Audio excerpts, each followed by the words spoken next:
everyone? My name is Jamon McKinney, or you can just call me Juice because that is my nickname. Let's talk about the Cleveland Browns today. I will break down the Cleveland Browns overall roster. I'll talk about their schedule, and I will tell you how many games the Cleveland Browns are going to win this upcoming football season. Let's get right to it. So, let's address Baker Mayfield first, because Baker Mayfield disappointed me last year. I had high expectations for Baker Mayfield heading into his sophomore season. This is a guy that I felt should have been the number one overall pick in the 2018 NFL draft. Now, in hindsight, going back to things based on what we know so far, Lamar Jackson should have been probably the number one quarterback taken, just based on what he's proven so far. I do believe Lamar Jackson has benefited from the fact that he's gone to a team that was very, very good from the jump. They had a very good defense, very good offensive line, above average weapons. They just needed a quarterback that can make plays and run around, and just someone else besides Joe Flacco. So while Lamar Jackson, in hindsight, probably goes number one overall when looking back at things in the draft, I don't know if we would have saw this version of Lamar Jackson if he went to the New York Jets, because they don't have those things. They don't have a great infrastructure. So I felt Baker Mayfield was the most NFL-ready quarterback in that draft. I felt that he could turn around the Cleveland Browns. And in Baker Mayfield's rookie season, it looked like that he was on pace to do just that. The Cleveland Browns went from an 0-16 team that year to a team that won 7 games. Baker Mayfield broke the rookie touchdown pass record, threw for 27 touchdowns, 14 interceptions as a rookie, and this past year, he really fell off a cliff. He regressed.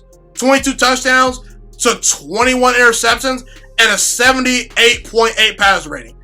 And I truly think that Baker Mayfield got humbled. Baker Mayfield was out there last offseason doing a bunch of commercials. He was calling out Daniel Jones and Sam Ehlinger in the offseason, doing a bunch of very childish things. And I think Baker Mayfield sort of lost that extra motivation. I think that when Baker Mayfield went number one overall, and when he saw that he had so much success as a rookie, I think Baker Mayfield felt that he had arrived. And while he has sort of arrived, in order to stay relevant, you need to keep working your tail off. And not to say Baker Mayfield didn't work out and try to improve his game that offseason, but I just think Baker Mayfield got a sense that, hey, I won. Because in reality, up to that point, Baker Mayfield had won. 2-time walk-ons do not usually go number one overall. And that's what Baker Mayfield did. Barely 6-foot-tall quarterbacks at times don't succeed in the NFL. And guess what? Baker Mayfield succeeded as a rookie and was looking like he was on pace to be a top 10 quarterback. So in hindsight, Baker won. So you would think, well, Baker won. He got what he wanted. He was playing well as a rookie. He was a number one overall pick. Where's his extra chip and motivation? I think Baker got complacent. And the reason why I think Baker Mayfield is going to bounce back this year is because, for one, he's motivated. He's been very quiet this offseason. That's one thing about Tom Brady, Aaron Rodgers, Big Ben, Matt Ryan, is that you don't hear from them in the offseason. They are locked in, watching film, working out, and working on their craft. I think Baker is dedicated to his craft. And now Baker Mayfield's back is against the wall. And I think Baker Mayfield is going to respond just like he did in college. When he had to walk on at Texas Tech, he won the job. When he had his back against the wall at Oklahoma, when he had to walk on to that school, he won the starting job. And now Baker's in a make-or-break year. And I think Baker's going to respond. Baker Mayfield has an embarrassment of riches at his disposal at wide receiver, tight end, running back, and now offensive line. The offensive line has improved. This guy, Baker Mayfield, has Odell Beckham Jr. at his disposal. He has Jarvis Landry. He has Rashad Higgins. He has Donovan Peoples-Jones, who I was very high on when I was evaluating prospects at the wide receiver position, when I was looking at players in the 2020 NFL draft. He's got Austin Hooper at tight end. He's got Harrison Bryant at tight end. He's got David Njoku at tight end. 3 really good tight ends. He's got Nick Chubb at running back. He's got Kareem Hunt, who a couple years ago led the NFL in rushing yards. A guy that led the NFL in rushing a couple years ago is Baker Mayfield's number 2 running back. The Cleveland Browns improved the offensive line and free agency in the draft. Baker, it's all on you now, homie. You need to succeed. You can't fail. This team is too talented for you to be out there throwing 20 interceptions a game. Not a game, but in a season. He threw over 20 interceptions last year. You get the point. And Baker Mayfield was the number 1 overall pick. That's pressure in itself. So Baker, okay, listen. You were in your rookie season? Fine. I'll say all the success is house money. Your sophomore season, you had a bad coach in Freddie Kitchens. The offensive line was very bad. Odell Beckham Jr. wasn't himself. Fine. I'll give you a pass. But you're in year number 3, Mr. Baker Mayfield. And that's where my grace period for young quarterbacks sort of comes to an end. Rookie year, I take all your success as house money. Year number 2, I want to see progression from you as a quarterback. And year number 3, I want to see you put out a mini final product. I want to see your best season yet. So Baker, you got to go out and ball, man. This Cleveland Browns team has way too much talent. And I think Cleveland is actually going to be improved because Baker is going to be better, because they improved the offensive line by getting Jedrick Wills in the 2020 NFL Draft, by signing Jack Conklin, by bringing in Kevin Stefanski, who is an upgrade to me over Freddie Kitchens, who was not ready to be a head coach last year. I will say this about Kevin Stefanski. I don't know if Kevin Stefanski is going to be a great NFL head coach.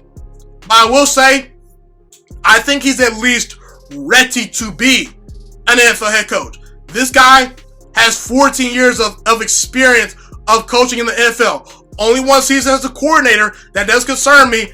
But when we look at the coaching options for the Browns, from this past offseason, really the only true surefire coaches out in the market were Ron Rivera and Mike McCarthy. And they weren't interested in Cleveland. So Cleveland did the best they could. And what Kevin Stefanski does is he runs an offense that suits Baker Mayfield's skill set. His offense emphasizes short, quick passes. It emphasizes timing. It emphasizes running the football and utilizing tight ends. And Cleveland has 3 really good tight ends. And I think that Kevin Stefanski is going to hold Baker Mayfield accountable, because Baker Mayfield could just run over Freddie Kitchens last year. No. Not the case with Kevin Stefanski. In fact, dare I say, if Baker Mayfield is out there doing a bunch of nonsense, Kevin Stefanski will not hesitate to put in Case Keenum at quarterback over Baker Mayfield. He will not hesitate to do that. So Cleveland, I think they have a chance to be a top 5 offense this year if Baker and Kevin Stefanski click. They have so many good players. On defense, I have some questions about the defense, but I do think the defense has some good, very impactful players. Myles Garrett, one of the best pass rushers in the entire NFL. Opposite of him is Olivier Vernon, who had a very down year last year. If the Cleveland Browns want to reach new heights, Vernon has to win his matchups opposite of Myles Garrett. I'm just going to say that right now. Obviously, you got Sheldon Richardson, who's a very good defensive tackle. You drafted Jordan Elliott out of Missouri, who I liked a lot when I was looking at defensive tackles in the pre-draft process. You've got Denzel Ward, who's one of the best young defensive backs in the entire NFL. I expect Greedy Williams to have a bounce-back season, as he was not very good as a rookie. I liked him a lot coming out of LSU. You've obviously got Grant Delpit, who has some potential coming out of LSU at safety. You've got Carl Joseph, an experienced safety. Now, linebacker is where I worry the most. I like Mack Wilson a lot at inside linebacker, but outside Mack Wilson, it's a lot of cross-your-fingers type of players. And I think Jordan Phillips has a chance to become a star linebacker, but he also has some buzz potential. So we'll see about the linebacker core. But I do think Cleveland has enough impactful players to at least have a solid defense that can create turnovers. So as a result, I think Cleveland's going to be good this year. I think Cleveland is a 9-7 football team this upcoming season. I think this team is easily going to have one of the 10 best offenses in the entire NFL. I expect Baker Mayfield to have a bounce-back season. I expect Nick Chubb in that run game to get going along with Kareem Hunt. They got some very explosive wide receivers and tight ends. I think the defense has enough impact players to create some turnovers. I think Cleveland will be a better coached football team, a more organized football team, a more well-run football team. I think that Cleveland will be better up front on offense, and that's very key because if you're trying to execute your offense, you can't execute your offense if you have a bad offensive line. And I do think Kevin Stefanski's system fits Baker Mayfield, and the offensive line should be much improved. And now, we're heading into an offseason where Cleveland is kind of underrated. Last year, everyone jumped on the Cleveland Browns bandwagon. They said Cleveland is going to be a Super Bowl contender. I was not in that boat. I said Cleveland was going to be a playoff team, not a Super Bowl caliber team. But I took the bait a little bit, okay? But this year, not many experts are talking about Cleveland. They're talking about the Pittsburgh Steelers. They're talking about the Denver Broncos. They're talking about all these other teams except Cleveland. And I think Cleveland is going to fly under the radar, and they're going to be a playoff team this year. Now, let's dive into Cleveland's schedule. And I'll just tell you games that I worry about on Cleveland's schedule, okay? I think Cleveland week number 2 should be favored versus Cincinnati. I think they should be favored in week 5 versus the Colts. I think week 6 they should be favored versus the Steelers. I think they should be favored versus the Raiders. I think they should be favored in both Bengals games. I do think that the Texans and Eagles games should be toss-up games. I do think Cleveland should be favored versus the Jaguars. I do think Cleveland should be favored. Well, I'll say Tennessee should be favored over Cleveland at Tennessee, but I could see Cleveland winning that game. Both Ravens games, Cleveland's probably not going to be favored in. They should be favored versus the Giants. They should be favored versus the Jets. And they should at least be favored one time versus Steelers. Now, when looking at things right here, I think week number 1 versus the Ravens, that probably could be a loss. I would not sleep on that week 3 game versus Washington. I do think Washington actually is a very, very underrated team with a real defensive front. And if Dwayne Haskins pops this year, Washington could be a real serious threat in the NFC. They're a very underrated team. So Cleveland, don't overlook Washington. I do think at Dallas probably could be a loss, but I think that Cleveland could surprise Dallas in that game. I think that Cincinnati will find a way to beat Cleveland just once this year. Cincinnati was an awful team last year, and they beat Cleveland once last year. So I think that Cleveland will get surprised by Cincinnati once this year, probably. I do think Cleveland has a chance to beat the Houston Texans coming off a bye week simply because Bill O'Brien is not a very good head coach, and Houston, they're an emotionally roller coaster football team, I would say. I do think Philadelphia probably is going to beat Cleveland. They're just a more well-coached team. They have a better quarterback than Cleveland, too. Carson Wentz is legit, in my opinion. But yeah, man, I mean, look at the schedule, man. It's not too hard, you know. I really don't think Cleveland's schedule is all that hard. I see about only 7 losses on the schedule. Don't quote me on these games. I'm not telling you who's winning these games, like I said. I'm just kind of giving you a gauge of how I feel about the schedule. But yeah, man, I think Cleveland's going to be better. I think Cleveland's going to fly under the radar. They will go 9-7 as a football team. Baker will have a bounce-back season. And I expect the Cleveland Browns to go 9-7 during the 2020-21 NFL season. Thank you so much for watching this video today. Please also note that the Juice Alert Sports Podcast is not just a YouTube channel. It is available on all podcasting platforms, including Spotify, Google Podcasts, iTunes, and Apple Podcasts. Also, if you enjoyed this video, be sure to like, comment, subscribe, and share this content with all your friends. This podcast is my favorite thing in the entire world right now. It is my passion. And I want more people to listen to this podcast. I really want this podcast to grow.